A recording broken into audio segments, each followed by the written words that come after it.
ભાવનગરમાં ગાડી ભરવા તો ગયા પણ આપણો માલ કાંઈ રેડી હતો નહીં ને આપણે ભરવાનો મેળ આવ્યો નહીં એટલે આપણે ભાગી ગયા ઘરે. તો હેલો દોસ્તો, કેમ છો બધા મિત્રો? જય દ્વારકાધીશ બધાને.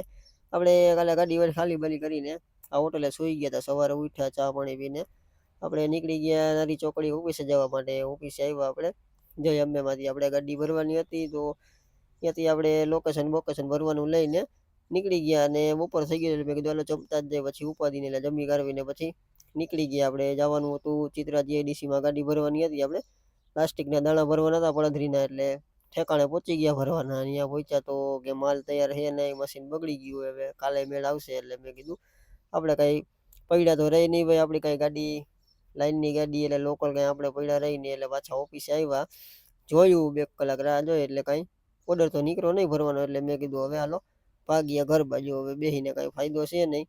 એટલે પછી નીકળી ગયા આપણે ને બાબરા પહેલાં પહોંચ્યા હતા આપણે. વરસાદ આવી ગયો હતો એટલે મેં કીધું હાલો હવે ઠંડુ વાતાવરણ થઈ ગયું, ચાની ચુસ્કી મારી લે, ચા પાણી પીને ત્યાંથી નીકળી ગયા અને પહોંચી ગયા આપણે રાજકોટ. ને આવી ગયા રાજકોટ બાયપાસમાં અને પહોંચી ગયા હતા આપણે ખોખરદર. હતો મંગળવાર હતો આજે, બંધનવાળા મેરડી માતાજી, ફૂલ ટ્રાફિક હતો એટલે ત્યાંથી આપણે દર્શન કરીને નીકળી ગયા અને પહોંચી ગયા આપણે ઘરે સાપર. તો આપણા મિત્રો આવી ગયા હતા આપણે મળવા માટે, એટલે એ કે હાલો જમવાનું આપણી હારે જ છે તો લઈ આવ્યા હતા પનીરનું શાક ને રોટલા બોટલા ને દૂધ ને જમી કરવી લીધું નિરાતે. ને આપણે પછી આજે થઈ ગયા હતા આ 2 સોયલા ભેગા, એટલે આજે 2 ભેગા થયા છે, જોઈએ શું થાય.